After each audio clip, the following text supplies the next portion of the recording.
Now, we're going to take a closer look at South Korea's budget for 2019.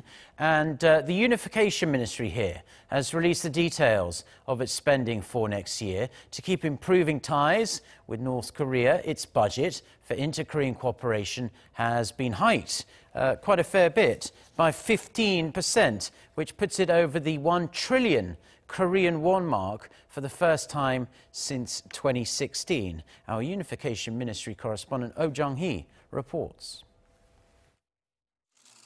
To maintain peace on the Korean Peninsula and to further improve ties with North Korea, the South Korean government is upping its budget next year for inter-Korean cooperation.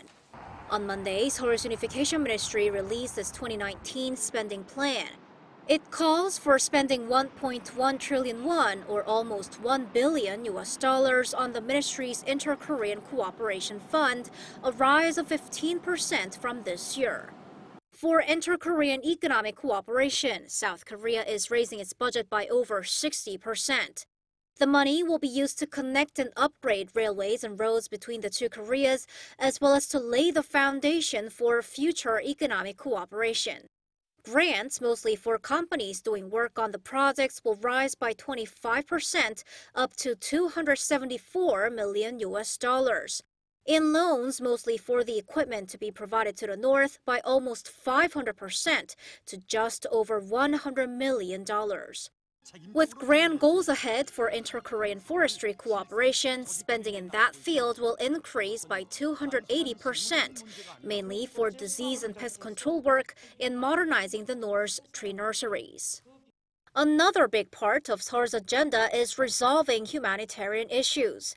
Seoul is upping its budget to support families separated by the Korean War by 230% so that they can communicate and interact with each other more often and more freely. The money is to be used to restore the meeting facilities and enable video reunions and video letters. With the budget for civic exchanges and medical cooperation set to rise as well, Seoul says it also plans to increase its budget for inter-Korean talks by over 100%. That increase just by the numbers alone shows that South Korea aims to communicate with the North more regularly and systematically to keep their ties stable and, more importantly, sustainable. Jung-hee, Arirang News.